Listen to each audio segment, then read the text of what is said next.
Hi and welcome back.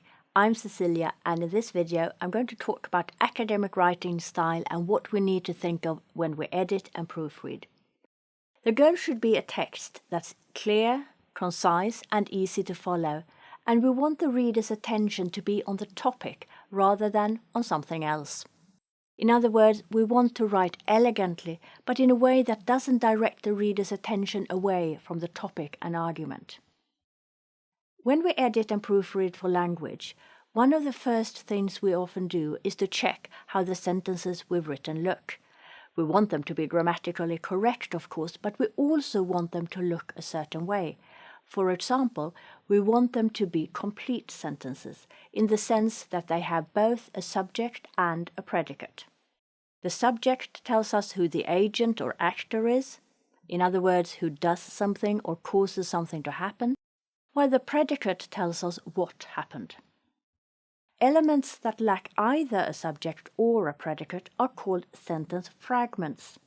And whereas sentence fragments are very common in spoken language, they shouldn't be used in academic writing because they make the text sound very spoken language-like and unfocused. Sentence fragments can be quite tricky because they can contain full clauses inside of them as modifiers, and that can fool us into thinking that the whole fragment is a complete sentence, which it isn't. Many beginning writers also worry about the length of their sentences. There's really no simple solution here.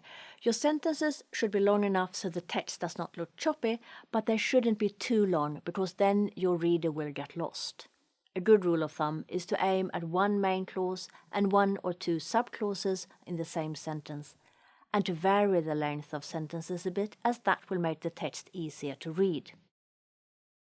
We also need to check how we combine clauses to form sentences and make sure that we choose the right conjunctions. Conjunctions are small linking words like and, or, but, if, because, and so on.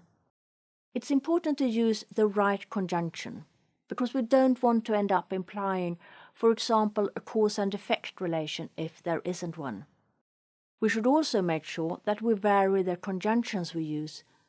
A number of clauses that are joined with one and the same conjunction, for example, and, sound very spoken language-like, and they may actually give the text a bit childish flavor, which we of course don't want.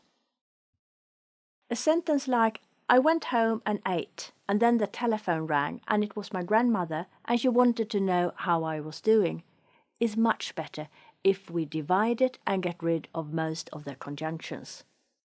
I went home and ate, then the telephone rang, it was my grandmother who wanted to know how I was doing.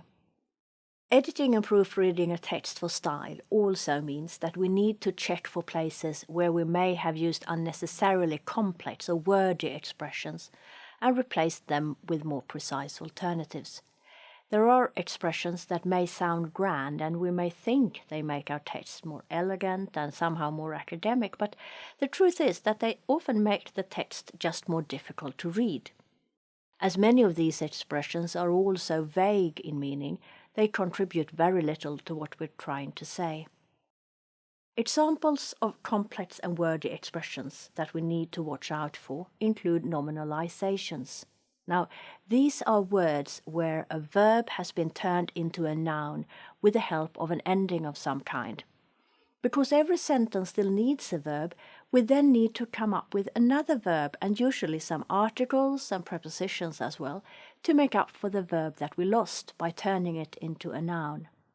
So all of a sudden we have 4 or 5 words instead of just the one that we started out with. Nominalizations have their uses, but we should be careful and not overuse them. We should also avoid using them when there is a precise, strong verb available that says the same thing. Other examples of wordy expressions include clichés and other fixed expressions like the bottom line, to make a long story short, at the end of the day, it all boils down to this, and so on. It's also a good idea to watch out for figurative or non-literal language in academic essays because it may complicate the text unnecessarily. Not all figurative expressions are easy to interpret, and they may actually direct the reader's attention away from the topic. To sum up, the focus in academic writing should be on what we say and what evidence we present for our claim, and not on how cleverly we say things or what linguistic tricks we use in our writing.